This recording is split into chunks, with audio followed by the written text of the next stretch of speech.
മക്കളെ, അപ്പൊ നിങ്ങളുടെ മാത്സിലെ ആദ്യത്തെ ചാപ്റ്റർ ആയിട്ടുള്ള ലെസ്ട്രോ എന്ന് പറയുന്ന ചാപ്റ്ററിലെ കുറച്ച് ആക്ടിവിറ്റി നമുക്കൊന്ന് ചെയ്ത് നോക്കിയാലോ. ഇത് മിസ് തന്നിട്ടുള്ളത് ഈ പുറകിലുള്ള ഈ ചിത്രം നോക്കിക്കേ. ഈ ചിത്രത്തിൽ നമുക്ക് എന്ത് ചെയ്തിട്ടുണ്ട്, കുറച്ച് ബോക്സസ് തന്നിട്ടുണ്ട് അല്ലെ. ഒരു സ്ക്വയറും രണ്ട് റെക്ടാങ്കിളും അല്ലെ, ഒരു സമചതുരവും രണ്ട് ചതുരങ്ങളും തന്നിട്ടുണ്ട്. എന്നിട്ട് നമ്മളോട് ചോദിച്ചത് എന്താ, നമ്മൾ ചെയ്യേണ്ട ആക്ടിവിറ്റി എന്താ, ഈ ഒരു സമചതുരത്തിനെ നമ്മൾ എന്ത് ചെയ്യുന്നുണ്ട്, ഇതാ ഇങ്ങനെ കട്ട് ചെയ്യുമ്പോൾ, അല്ലെങ്കിൽ ഈ ഒരു ബോക്സിലൂടെ നമ്മളിത് ഇങ്ങനെ കട്ട് ചെയ്യുമ്പോൾ ഇത് എന്തായി മാറും, ഇത് രണ്ടായിട്ട് മാറുന്നല്ല, ഈ രണ്ടായിട്ട് എന്ത് രീതിയിലാണ് മാറുന്നതെന്നാണ് നമ്മളോട് ചോദിച്ചിട്ടുള്ളത്. അപ്പൊ നമ്മൾ ഇതിനെ ഇങ്ങനെ വരച്ച സമയത്ത് നിങ്ങൾക്ക് കാണാൻ പറ്റുന്നില്ല, ഇത് ഇവിടെ 3 വശങ്ങളുള്ള എന്താവുന്നുണ്ട്, ആ 2 ത്രികോണങ്ങളായിട്ട് മാറുന്നുണ്ട് അല്ലെ. 3 വശങ്ങളുള്ള 2 എന്താണ്, ആ ത്രികോണം അല്ലെങ്കിൽ എന്താണ്, ട്രയാങ്കിൾ ആയിട്ട് മാറുന്നുണ്ട് അല്ലെ. 2 ട്രയാങ്കിൾ കിട്ടി. ഇനി നമ്മളിത് ഈ മൂന്നാമത്തേനെ നമ്മൾ കട്ട് ചെയ്യുമ്പോൾ, സോറി, ഈ രണ്ടാമത്തെ ചിത്രത്തെ നമ്മളിങ്ങനെ കട്ട് ചെയ്യുമ്പോഴോ, മിസ്സിന്റെ കൂടെ ഒന്ന് കട്ട് ചെയ്ത് നോക്കിക്കേ, നിങ്ങളൊന്ന് കട്ട് ചെയ്ത് നോക്കിയേ. നമ്മളിത് ഇതിനെ ഇങ്ങനെ കട്ട് ചെയ്ത സമയത്ത് ഇപ്പുറത്തെ 2 സ്ഥലത്തും എന്തുണ്ടായി, ആ 4 വശങ്ങളുള്ള റെക്റ്റാങ്കിൾ ഉണ്ടായല്ലേ.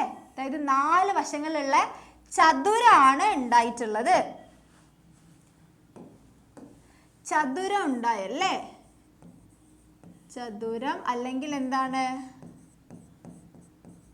റെക്റ്റാങ്കിൾ ആണ് ഉണ്ടായത്. നമുക്ക് 2 റെക്റ്റാങ്കിൾ കിട്ടി അല്ലേ. അതുപോലെ നമ്മളിത് ഈ മൂന്നാമത്തെ ചിത്രത്തിൽ ഒന്ന് ഇത് ഇങ്ങനെ കട്ട് ചെയ്യുമ്പോഴും അവിടെ എന്താണ്, ഇതാ ഈ ഒരു 4 വശങ്ങളുള്ള 2 റെക്റ്റാങ്കിൾസ് വീണ്ടും കിട്ടി അല്ലേ. ഇവിടെ എന്ത് കിട്ടി, ആ ചതുരം കിട്ടി, റെക്റ്റാങ്കിൾ കിട്ടി, ടാങ്കിൾസ് കിട്ടി അല്ലേ. ഇനി നമുക്ക് അങ്ങനെയാണ് അടുത്തൊരു ആക്ടിവിറ്റി നോക്കിയാലോ. ഈ ഒരു ആക്ടിവിറ്റിയിൽ എൻ്റെ മക്കൾ നോക്കിക്കേ, നമുക്കിത് 3 പാറ്റേണുകൾ തന്നിട്ടുണ്ട് അല്ലേ. അതായത് ഇവിടെ ഒരു 3 പാറ്റേൺ, ഇവിടെ ഒരു 3 പാറ്റേൺ തന്നിട്ടുണ്ട്. അപ്പൊ ഈ പാറ്റേണിന്റെ പ്രത്യേകത എന്താ, ഇതെന്താണ്, നമുക്കറിയാം, ഇത് നോക്കിക്കഴിഞ്ഞാൽ ഇത് ഒരു റെക്റ്റാങ്കിൾ ആണ്, 4 വശമുള്ള ചതുരാണെന്ന് അറിയാം. ഇതിന്റെ ഇവിടെ എന്താ ചെയ്തിട്ടുണ്ട്, ഇതാ ഒരു ത്രികോണവും ഉണ്ട് അല്ലെ, ഒരു ട്രയാങ്കിളും ഉണ്ട്. അപ്പൊ ഈ ഒരു പിക്ചറിൽ ഈ ഒരു ട്രയാങ്കിൾ ഇതേ മുകളിലായിരുന്നു. പിന്നെ നമ്മൾ രണ്ടാമത്തെ ചിത്രത്തിലേക്ക് വന്നപ്പോൾ ഈ ഒരു പിക്ചറിൽ ഇതേ താഴേക്ക് വന്നു. ഓക്കെ, ഈ ഒരു ട്രയാങ്കിൾ താഴേക്ക് വന്നു. ഇനി മൂന്നാമത്തെ ചിത്രത്തിലേക്ക് നോക്കുമ്പോൾ എവിടെയാണ്, ഈ ട്രയാങ്കിൾ ഇതേ ഇങ്ങോട്ടേക്ക് വന്നു. ഓക്കെ, ഇനി നാലാമത് നമ്മൾ ഒരു ബോക്സ് വരയ്ക്കുകയാണെങ്കിൽ നോക്കി നോക്ക്, നമ്മൾ ഒരു ട്രയാങ്കിൾ വരച്ചു എന്ന് വിചാരിക്കും നിങ്ങൾ. കളർ മാറ്റണ്ടേ, നമുക്ക് കളർ മാറ്റാം. നമ്മളൊരു ബോക്സ് വരച്ചു. ഓക്കെ, ബോക്സ് വരച്ചു കഴിഞ്ഞാൽ ഇതാ ഇവിടെ മിസ് ഒരു ബോക്സ് വരച്ചില്ലേ. എന്നിട്ട് ഇതിൽ നമുക്ക് ഈ ഒരു ത്രികോണം എവിടെയായിരിക്കും വരിക എന്നാണ് ചോദിക്കുന്നത്. അപ്പോൾ ഇതിൽ നമുക്ക് ഇവിടെ വന്നു, പിന്നെ ദേ ഇവിടെ വന്നു, പിന്നെ ദേ ഇവിടെ വന്നു, ഇനി ഇതാ ഇവിടെ വന്നു, ഇവിടെ വന്നു, ഇവിടെ വന്നു. ഇനി ഇവിടെ എവിടെയായിരിക്കും വരിക, അത് ഈ മുകളിലായിരിക്കും അല്ലേ വരിക. അത് ഈ മുകളിലായിരിക്കും ഇങ്ങനെ ട്രയാങ്കിൾ വരിക.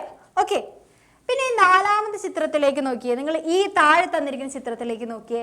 ഇവിടെ നമുക്ക് എന്താണ്, ട്രയാങ്കിൾ ആണ് തന്നിട്ടുള്ളത്.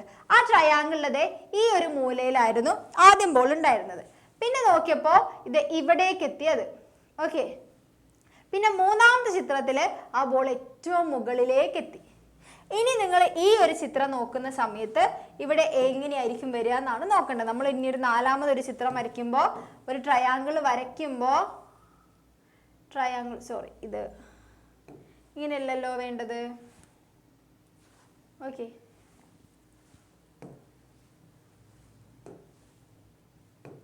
ഓക്കെ, നമുക്ക് ഇനി ഒരു ട്രയാങ്കിൾ നമ്മൾ വരയ്ക്കുമ്പോൾ എങ്ങനെയാണ് വേണ്ടതെന്നാണ് നോക്കേണ്ടത്.